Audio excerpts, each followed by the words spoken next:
주식이나 관련된 분야를 공부하지 않아도 그동안 화장품 시장 상황이 좋지 않았다는 걸 알 거예요. 화장품 업종의 매출액이 2019년보다 16%나 감소했는데 특히 코로나19 감염자가 급증했던 3월과 8월에는 20% 이상 줄었어요. 10월도 마찬가지였고요. 마스크로 얼굴 대부분을 가리는 시대가 되면서 화장품의 필요성이 줄어들었기 때문인데 이런 상황 속에서 역대급 최대 실적을 달성했다고 기사를 낸 화장품 기업이 있었어요. 바로 이번 영상의 주인공 코스맥스입니다. 나는 코덕이고 모르는 화장품 브랜드도 없는데 코스맥스는 낯설다 하는 분들이 있을 거예요. 코스맥스는 화장품 기업이지만 흔히 알고 있는 이니스프리나 더페이스샵 같은 브랜드와는 조금 달라요. 설립 이후 지금까지 화장품 ODM에 집중해온 전체 매출의 98% 이상이 ODM 제품으로 구성된 완전한 화장품 ODM 고인물이에요. 그런데 ODM이 뭘까? 제품을 직접 생산하지 않고 다른 곳에 맡기는 걸 위탁 생산이라고 해요. 이 위탁 생산에는 크게 OEM과 ODM 방식이 있는데 주문사가 요구한 설계도대로 생산만 하면 되는 기업을 OEM이라고 해요. 애플의 아이폰이 이 방식을 사용하고 있어요. 기술과 디자인은 애플이 하지만 생산은 중국이 합니다.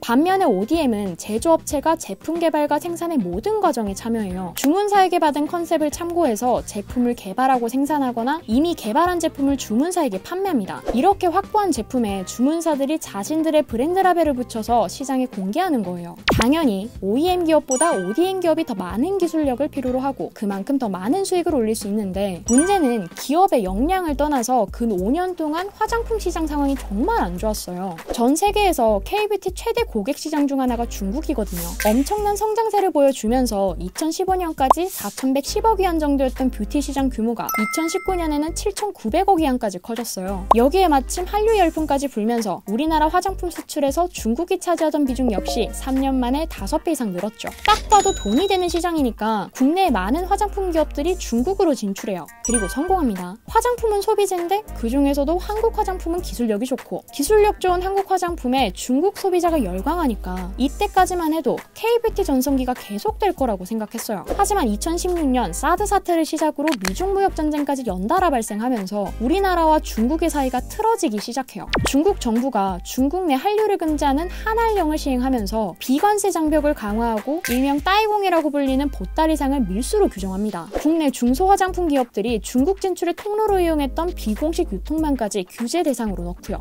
수출 대행을 통한 화장품 판매가 위축될 수밖에 없었어요. 심지어 한국을 방문하는 중국인 관광객 수까지 제한하는데 국내 화장품 판매의 25%가 면세점에서 이루어지거든요. 화장품 사업을 주력으로 하는 기업들이 피를 토하기 시작합니다. 대표적으로 중국에서도 인지도가 높고 국내 화장품 업계에서도 1, 2위를 다투고 있는 아모레퍼시픽을 통해서 화장품 기업의 상황이 어땠는지 살펴보면 사드 사태를 겪으면서 매출은 9%, 영업이익은 29.7%, 당기순이익은 38.4%가 감소해요. 이런 흐름은 시간이 지나도 계속 이어지는데 여기서 또 신기한 게 같은 시기에 LG생활건강의 상황은 조금 달랐거든요. 전공이 아모레퍼시픽과 같아서 힘든 시기를 함께 겪은 건 분명한데 성적표에 적힌 평가가 너무 달랐어요. 무슨 일이 있었던 건지 궁금하죠? 여기에 관련된 내용은 기업 분석 리포트 아모레퍼시픽 편에서 확인할 수 있으니까 이번 영상이 끝나고 꼭 시청해 보시고요. 어쨌든 중국 때문에 국내 화장품 기업들이 비명을 지르고 있으니까 국내 화장품 기업에게 제품을 공급하는 코스맥스도 같이 죽어가고 있겠구나, 눈물 콧물 다 짜고 있겠구나 하는 생각이 들 거예요. 그런데 코스맥스는 이런 예상을 허들 넘듯이 가뿐하게 뛰어넘어버립니다. 중국을 포함한 해외 사업에 무지개가 뜨면서 사드 사태에도 매출이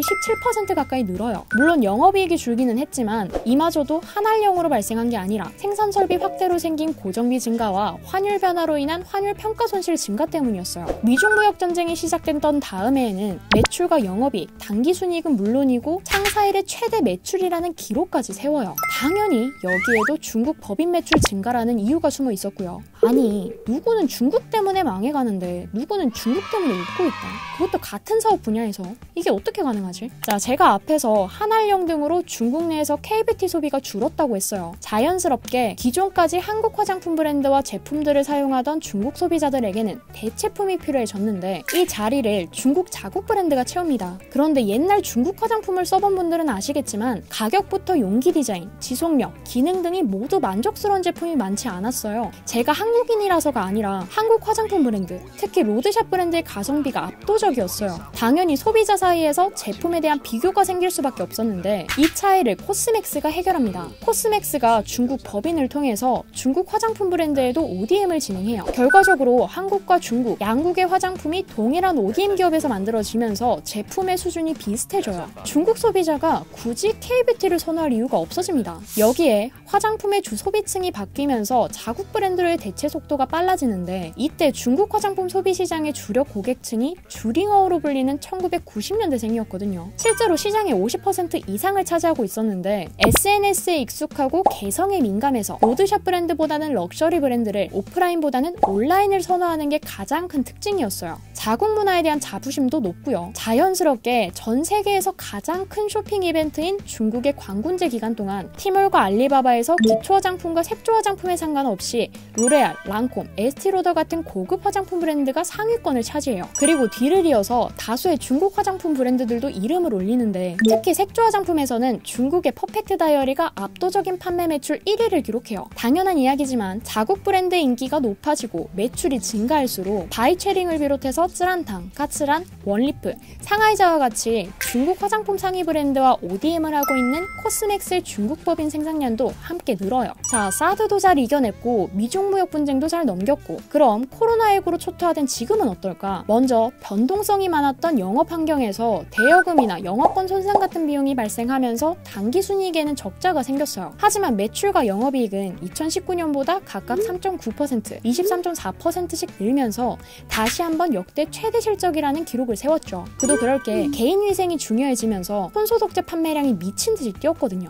이런 분위기에 맞춰서 코스맥스가 해외 공장에서의 손소독제 생산량을 30배까지 늘렸었는데 사실 손소독제는 본업인 화장품 제조보다 영업이익률이 높아서 수익성 개선 효과가 큰 품목이에요. 그런 만큼 자연스럽게 미국 사업 매출만 봐도 전년 대비 14.5%를 증가시킬 수 있었죠. 자, 한편 이런 성장세를 계속 유지하기 위해서 코스맥스가 공을 들이고 있는 사업들이 있는데 그중 하나가 온라인 사업이에요. 코스맥스의 중국 법인 중 하나인 상해 법인이 원래는 오프라인 채널을 바탕으로 한 대형 고객사들을 중심으로 사업을 했었어요. 하지만 전체 매출의 40%를 차지할 정도로 온라인 고객사 비중을 늘립니다. 바로 현지 시장의 소비 트렌드가 급변했기 때문인데 중국은 K뷰티 최대 고객 시장이기도 하지만 동시에 이커머스 세계 1위 시장이기도 해요. 실제로 지난해 전 세계 이커머스 매출의 53.4%가 중국에서 발생했을 정도로 규모가 어마어마합니다. 인터넷 이용자만 9억 명이 넘고 이 중 88% 이상이 온라인을 통해 상품을 구입하고 있는데 심지어 여러 품목 중에서도 구매율이 가장 높은 소비재 중 하나가 바로 뷰티 제품이에요. 온라인 시장을 놓치면 중국 뷰티 시장을 잡을 수 없는 상황이 됐습니다. 그런 만큼 코스맥스 역시 더 큰 성장을 만들기 위해서 이센과 함께 중국의 화장품 생산 공장을 설립하기로 하는데 이센은 중국의 화장품 브랜드